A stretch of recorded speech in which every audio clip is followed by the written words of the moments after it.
Hello there. My name is Aldrin and this is my first YouTube video. And hindi ko alam kung anong klaseng channel to. Sorry, maingay sa labas. Hindi ko alam kung anong klaseng channel to ang gagawin ko. Pero pinramis ko sa sarili ko na starting 2021, magsisimula na akong gumawa ng mga YouTube video na finally kasi palagi na lang ako natatakot. Palagi na lang ako nahihiya. Palagi kong pinopostpone yung paggawa ng YouTube video. Siguro kasi hindi ko, mayroong mga times na nagde-doubt ako sa sarili ko. Mayroong mga times na ah, natatakot ako kung ano yung magiging tingin nila sa akin kapag naggaganto ako. I don't know. Pero I've been obsessing on making YouTube videos and this is my start. Di ko alam kung ano to. Di ko alam. Pero, uh, for now, i-share ko sa iyo yung share ko sa inyo yung New Year's resolutions ko for 2021. 2020 was a very hard year for me, for all of us siguro, pero for me it was. Maraming nangyari sa 2020 na I didn't hope to experience that led me to very dangerous situations.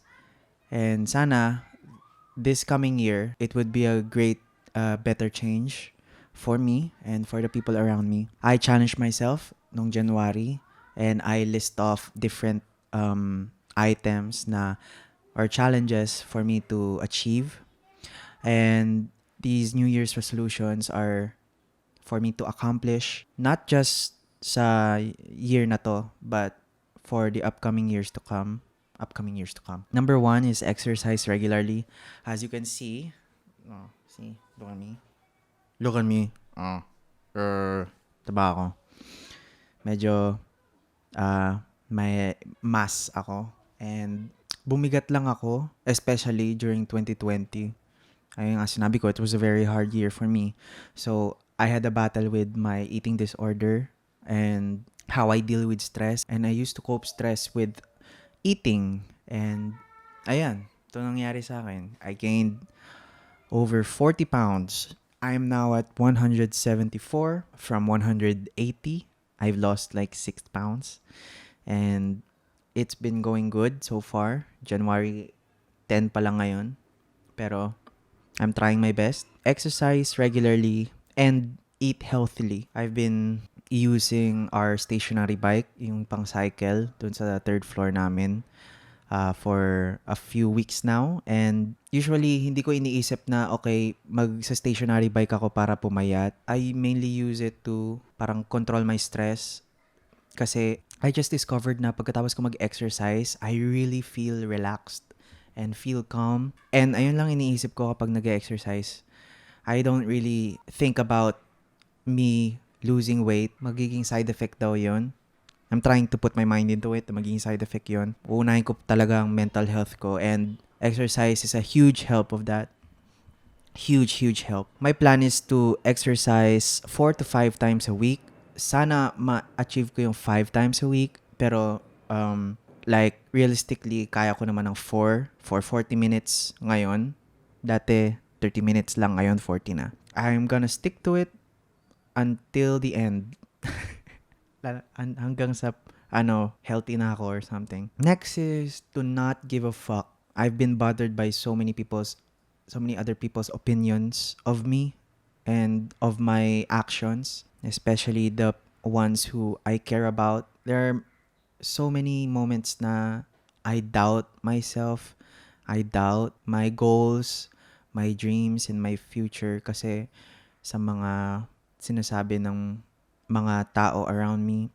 And I want to change that. I want to believe that I am my own person and gagawin ko yung gusto kong gawin. Look at me right now. I mean, I've set up this pile of junk just to record a video. That is my next goal, to not give a fuck. I mean, to believe in myself more, to have confidence in myself na I can do what I want to do and I just need to stick to it. To not be insecure about what I do, what I am, who I am, and just live my life as if I am living free. We're not exactly free, pero as free as I can be. Third one is to read plenty of books. I know that I'm very smart and I can absorb a lot of knowledge, and I've not been using that ability for the longest time. Siguro kasi I've been just troubling myself with anxiety and depression and all of the other mind-boggling stuff. My mind is too busy to absorb any sufficient knowledge. So, sabi nila, reading books is a very helpful tool for me to learn about stuff. Not any kind of stuff, but stuff about life. Kung paano i-handle ang life as it is and how to enjoy it as it is. I've been learning a lot. I've read Marcus Aurelius themed books like for the Stoics and stuff, and I kind of enjoy the readings. I put to heart the things that, ayun nga, to not give a fuck, to be indifferent to things that you cannot control. Ayun yung pinaka-theme dun sa Marcus Aurelius book, is to not give a fuck. Not really not give a fuck, but more like there are things that you cannot control, and it is always okay to feel these emotions, to feel what you're feeling because it is natural. All the things you cannot control are indifferent. They're neither bad nor good. They're just uncontrollable. And what you do with the situation is what's more important. And that stuck with me. And I try to exercise that on people around me. And some people do not agree with me. Some people like me doing it. But then again, I do not do it for them. I do it for myself and for my mental health and for my peace and quiet. So, ayan. It would be nice to learn more about other kinds of stuff na parang ganon na makakatulong sa akin. And I guess we'll know kung meron pa akong matututunan in the future. Number 4 is loving myself more. Ayun din, self-explanatory. Nakakalimutan ko yung sarili ko. I was in a relationship last year and I got too focused on the other person that I tend to forget who I am and what I love about myself. And being on the other end of the relationship, I feel hollow kasi I put myself like second sa relationship, and that made me forget who I am. It also opened up to a lot of insecurities sa mundo ko, sa sarili ko. A lot of insecurities, and because of that I tend to do self-destructive actions, coping mechanisms that aren't really helpful but are just there to fill me up. And my challenge to myself is to love who I am more, love what I do. I mean, I've stopped smoking. I've eaten less amounts of food recently. I cut off on fat, like pork fat, other kinds of fat. Kasi I tend to love fat more than anything.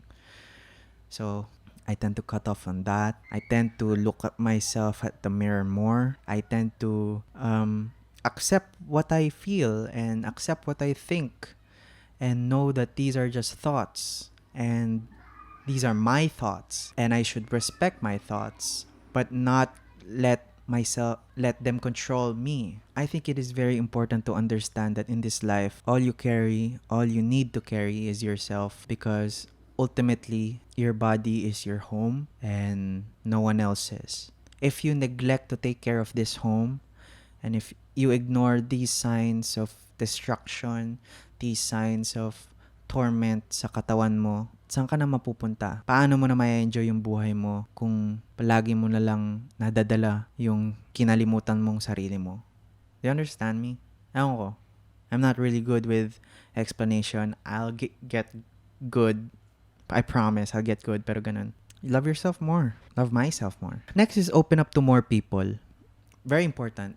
I am a very extroverted person. I think when I was in a relationship, it was a very toxic one. A very, very toxic relationship. And that relationship changed me into someone who is more introverted, who likes to be alone, pero not necessarily want to be alone kasi I put a lot of my time dun sa significant other ko. When I mean a lot, I mean almost all of my time, all of my available time, that I turned into this very introverted person kasi I have no time for other people. And that made me miserable for almost 2 years. And I want to change that. It was all for love, and I get that. I do not blame myself for that. Pero I think it's time to really make a change and open up to a lot more people kasi I really, really love talking to other people, experiencing moments with other people kasi as you know, I'm a very extroverted person and I enjoy my life if there are other people who enjoy it with me, I guess. So ayun, I want to know more people. There's a lot more people around and it would be a shame kung tinago ko sarili ko from them. And in fact, ayun nga, pupunta sila. Pupunta yung mga kaibigan ko right now para mag-samgyupsal sa amin. So, I mean, I'm doing my best. Open up to more people. Next is to challenge myself safely. I've been continuously challenging myself dangerously and that I risked my mental health and my sanity.